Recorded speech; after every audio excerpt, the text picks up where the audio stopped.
General Hospital will reveal exciting details on Thursday, February 27, 2025.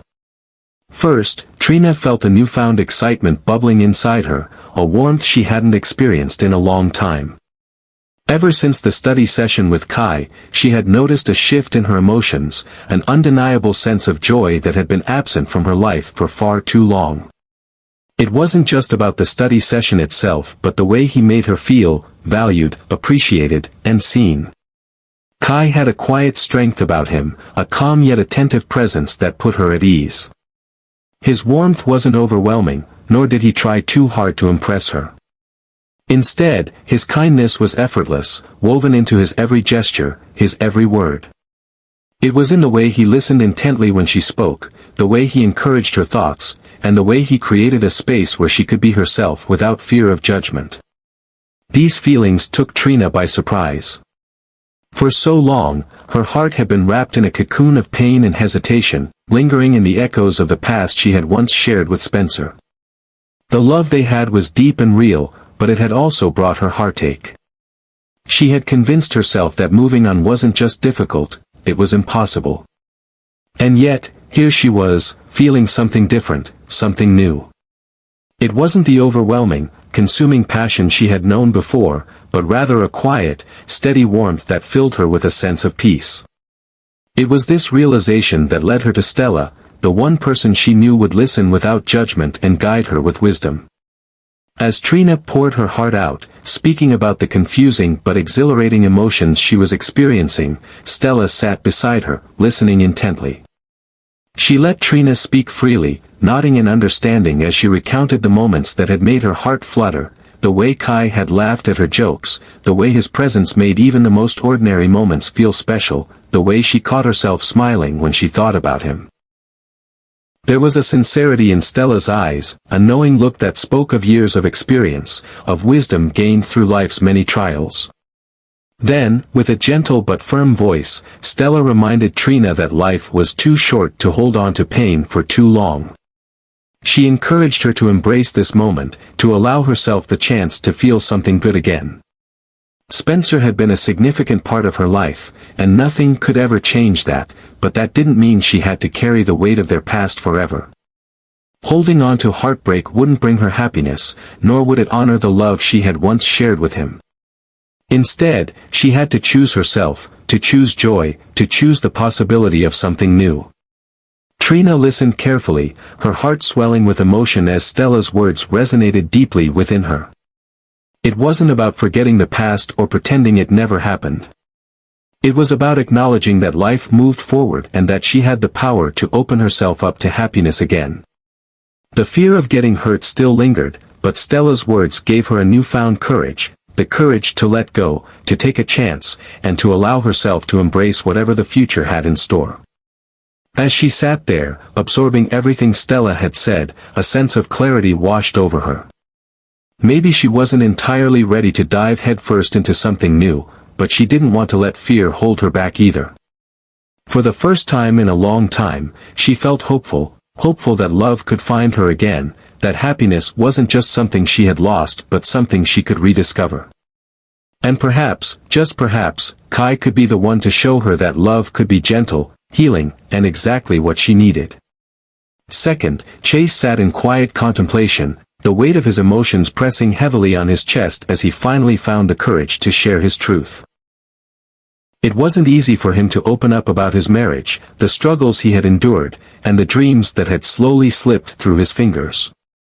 But in that moment, with Dante sitting across from him, offering nothing but quiet understanding, Chase knew he was in the presence of someone he could trust. He recounted every detail, the reality of his marriage, the fact that he and his wife had never had children, and the deeply personal revelation that Brooke Lynn had once been pregnant and had given birth in the past. It was something she had confessed to him, an admission that had changed his perspective on their relationship.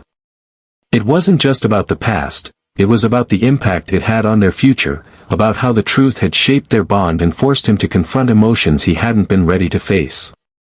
As he spoke, Dante listened attentively, his expression never wavering from one of quiet support. He knew Chase wasn't just seeking validation, he needed reassurance, a sense that he wasn't alone in his thoughts. Dante had always been a rock for his friends, the kind of person who knew exactly what to say without overstepping boundaries.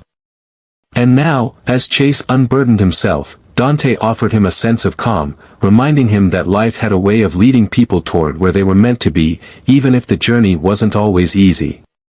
There was no judgment in Dante's voice, only encouragement.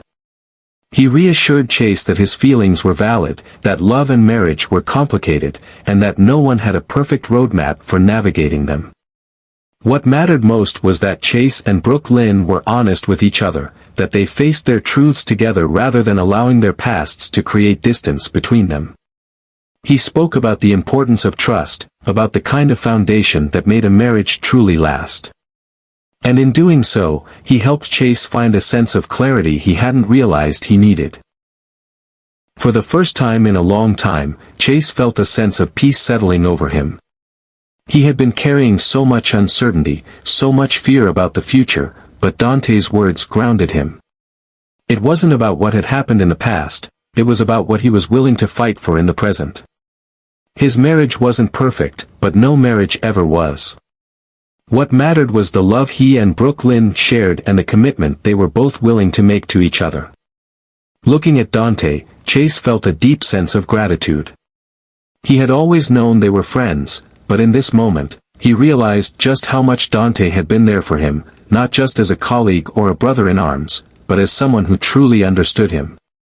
Dante had always been the kind of friend who didn't just listen, he helped Chase see the bigger picture, helped him find his way when things felt uncertain. As they sat together, Chase felt lighter, as if the burden he had been carrying had finally been lifted. He still had challenges to face, conversations to have, and decisions to make, but for now, he allowed himself to breathe, to appreciate the fact that he wasn't alone in this journey. And in that moment, he realized just how lucky he was to have a friend like Dante by his side. Third, the situation in town was growing more tense by the hour, and the fears that Anna, Laura, and Jordan had harbored for so long seemed to be materializing into a very real threat. Someone was about to warn Sonny, but about what exactly? Was this the trouble that the authorities had long suspected would eventually erupt? And if so, did it have anything to do with Carly's growing sense of unease? Carly couldn't shake the overwhelming anxiety that had settled deep in her gut. Something felt wrong, very wrong. And her worst fears had come true when she learned what had happened. Jocelyn had made a fatal mistake, one that could change the course of her life forever. In a moment of chaos and desperation, she had pulled the trigger of Dex's gun, ending Cyrus's life. Blood had been spilled, and now, Jocelyn was at the center of a murder investigation. The evidence against her was damning, there was no denying that she had fired the shot. Whether it was justified or not didn't matter. The law wouldn't see it that way, and neither would the enemies waiting in the shadows, ready to pounce on any weakness.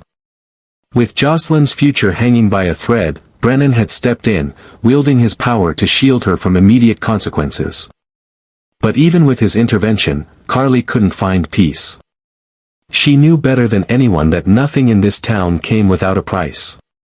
Brennan may have bought Jocelyn some time, but for how long? How much influence could he really have before the truth came crashing down? Carly wasn't willing to take that risk. She couldn't stand by and watch her daughter's life be ruined. She needed to do something, anything. And there was only one person she could turn to, Sonny. Standing before him, her voice filled with desperation, Carly pleaded for his help. She knew that if Sonny got involved, things would shift in Jocelyn's favor. He had the resources, the connections, the power to make things disappear, to ensure that her daughter never saw the inside of a prison cell. But the stakes were dangerously high.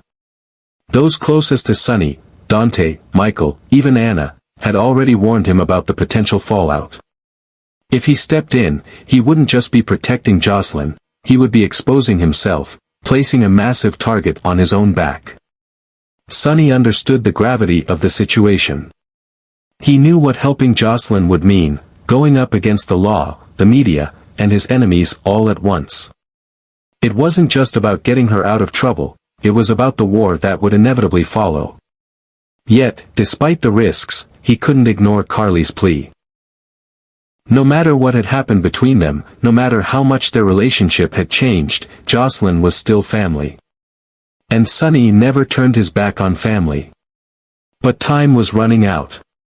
The news of Cyrus's death was spreading fast, and the town was already buzzing with speculation. Anna, Laura, and Jordan were doing their best to control the narrative, but they all knew that if Sonny involved himself, the situation could spiral out of control. It wasn't just about the legal implications anymore, it was about the dangerous power struggle that was bound to erupt. Rival forces were watching closely, waiting for Sonny to make a move, waiting for the perfect moment to strike. Jocelyn's fate remained uncertain. Brennan had bought her a moment of relief, but how long would it last? Carly was willing to do anything to save her daughter, but even she understood that Sonny stepping in could unleash a storm that none of them were prepared for. Now, the decision rested in Sonny's hands. Would he risk everything to protect Jocelyn, knowing the potential consequences? Or would he heed the warnings and stay out of it, leaving Jocelyn's future to chance? The tension was thick, the weight of the moment suffocating. Everyone knew that whatever Sonny decided next could change everything. Finally, the revelation that Brooke Lynn had been pregnant as a teenager sent shockwaves through the Quartermaine family, igniting a storm of heated discussions and intense emotions within the mansion. Tracy, in particular, was livid, her fury directed squarely at Lois for having kept such a monumental secret from her. To Tracy, this wasn't just about Brooke Lynn's past, it was about the deception, about the fact that Lois had concealed something so significant from their family for years. While Brooke Lynn had long since grown into a woman capable of making her own decisions, Tracy still saw this as a betrayal, an act of defiance that she couldn't ignore. But anger aside, the family was equally consumed by another pressing concern, the whereabouts of the child. Now that the truth was out, they were determined to find the missing piece of their family's history. Who was the child? Where had they been all these years? And, most importantly, why had this secret been buried for so long? The urgency of these questions quickly spread beyond the walls of the Quartermaine estate, reaching ears that would only complicate matters further. Among those who caught wind of the situation was Lulu. The moment she heard about Brooke Lynn's teenage pregnancy, her mind immediately jumped to one unsettling possibility: could this child be Dante's? The idea gnawed at her, unraveling years of history and stirring up old emotions she had tried to put to rest. She knew that Dante and Brooke Lynn had been involved in the past, and now, with the revelation of this hidden pregnancy, the timelines suddenly seemed to align in a way that sent a chill down her spine. Had Brooke Lynn secretly given birth to Dante's child all those years ago? And if so, why had she never said anything? Lulu couldn't ignore her suspicions. The thought of Dante having a child out there, one he never even knew existed, consumed her with frustration and anger. If Brooke Lynn had kept this from him, if she had deliberately chosen to raise their child in secrecy, then Lulu had every right to know the truth. And she wasn't about to sit idly by and wait for someone else to provide answers. Determined, she decided to take matters into her own hands, launching an investigation of her own to uncover the truth. As news of Lulu's intentions reached Brooke Lynn, an overwhelming sense of panic set in.